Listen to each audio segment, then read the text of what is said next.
What's up everybody, it's Brandon here, and today I'm going to show you how to use a tracker.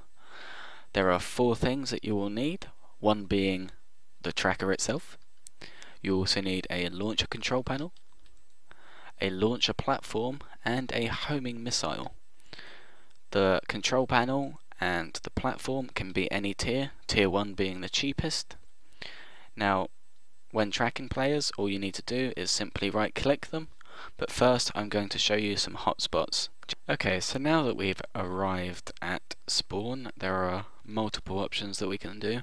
So /spawn is normally populated with new players, so it's not always the best place to go. So if we go to overworld spawn, now you can generally find many players here, mainly because of the ender chests.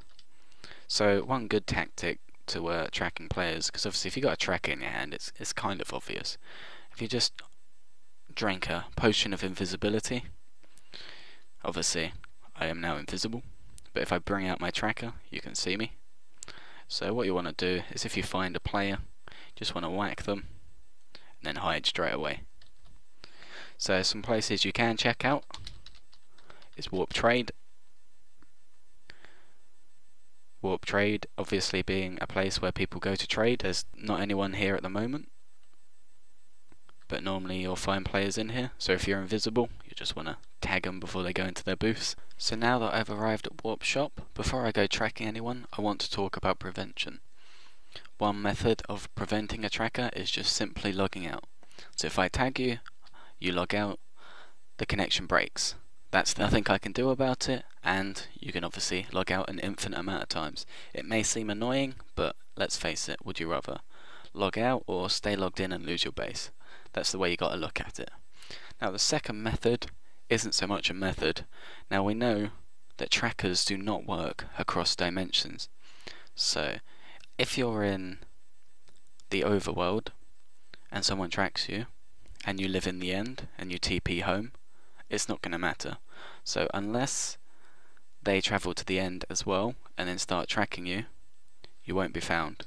So you don't need to worry about that either. But it's always good to do both methods in conjunction. That way you can be sure that it wasn't tracking that got you raided. You just got to use every prevention method that you know of to stop trackers from getting you. So now we move on to actually tracking the players. Now when it comes to tracking someone, you can normally judge what kind of loot you're going to get just by what they're wearing. So if we look at this guy in the corner, we can see he's wearing enchanted iron. Now on iDreams, which is a hardcore PvP raid server, that's the default armor you get, so I can safely assume that he's new to the game and he's just wandering around. Now if we look at this other guy who's clearly buying something of some expense, he's wearing some quite snazzy power armor. Now generally players that dress like this are well off. They're not uber rich, but we can assume that he has a semi-okay base, so I'm just going to track him and hope for the best. So there's one thing I failed to mention when it comes to tracking players. If I hit Danohammer, you can see that on my chat it says now tracking Danohammer. Now if I was Danohammer, it would come up in white writing saying you are now being tracked. This is how you know if you're being tracked. Now if the chat is as busy as what this is, or semi-busy, you may not notice it, which is why if you go to a public place it's always safe to log out when you go home. So we're just going to wait now for snazzy power armor Danohammer to teleport home. Okay, so once again I'm going to try and track Danohammer. Because I mean, a guy in such prestigious power armor must have something great, so we're just going to wait until he teleports. It's good to not look so suspicious, so I might just hide it behind this. Oh! He's teleported. So now what I'm going to do is go to my tracking station. So I've used my bed home for this, so I don't have to use up any of my homes. Now when you get to your tracking station, all you need to do is put your homing missile in and right click. You see in the chat it's now said missile target locked to Danohammer. Now if we look in the control panel, we can see the coordinates which he teleported to. Now it's safe to assume that this is his base.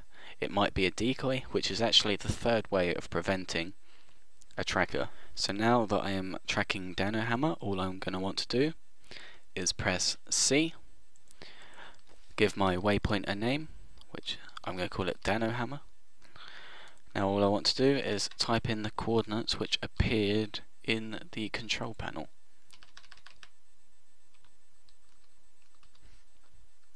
So now that I've plugged in those coordinates, I'm just going to go to ospawn,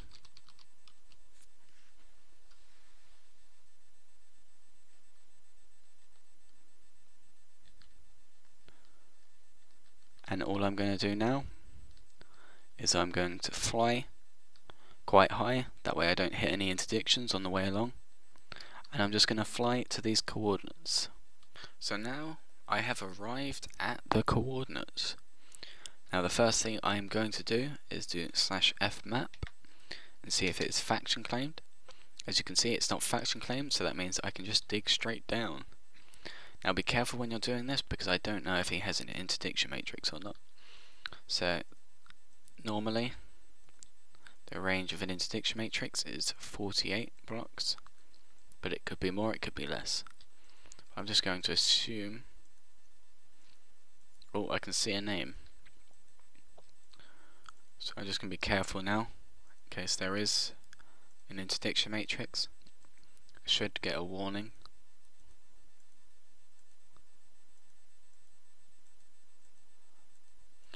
Now I've still got an invisibility potion on me, so what I'm going to do is just going to drink this up, so he can't see me. Well, he'll still be able to see me because I'll have a atomic disassembler in my hand. Now I'm just going to mention the matter cannon whilst we're here. If you have a matter cannon, they're worth using, because if I just right click with the gold nuggets installed, it will delete 3 blocks all at once. So now I've encountered some obsidian, so I think this is the top of his base. Now a matter cannon will not work on obsidian, but fortunately this atomic disassembler will. Look at this armor. Oh, it didn't even have anything on it.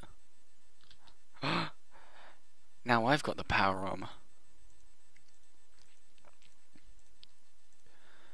So can look as prestigious as this guy did. Oh, look at that, guys. That must be the highlight of the raid. Well, anyway, okay, let's just get back to the real world. The first thing you want to do when you raid any base is look for the ME. As you can see, this guy has 3 ME cards.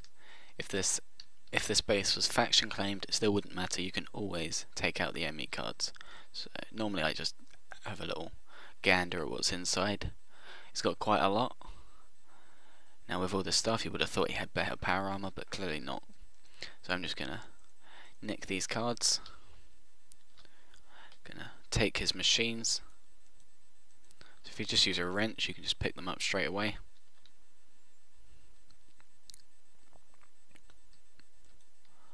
So I assume because he had ME, yeah, he's gone, and everything that he had in wooden chests is now in the ME. But now that I've taken his ME drives, he has nothing. And just to be sure, I'm going to destroy his bed. That way he can't get back. So that is how you use a tracker. Now if you want some special little goodies, what I'm going to do is just going to blow up this base, because that's what I do. I just blow up people's bases for the hell of it.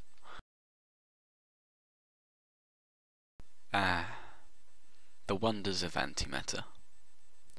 Such beauty. It's a shame though. It was an alright base, and the guy had some nice power armor.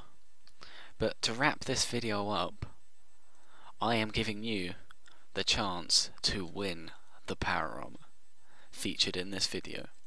Here we have a set of rainbow power armor, and I will also leave you some redstone torches,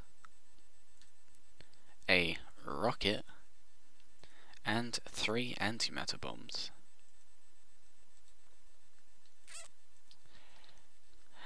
And as usual, thanks for watching.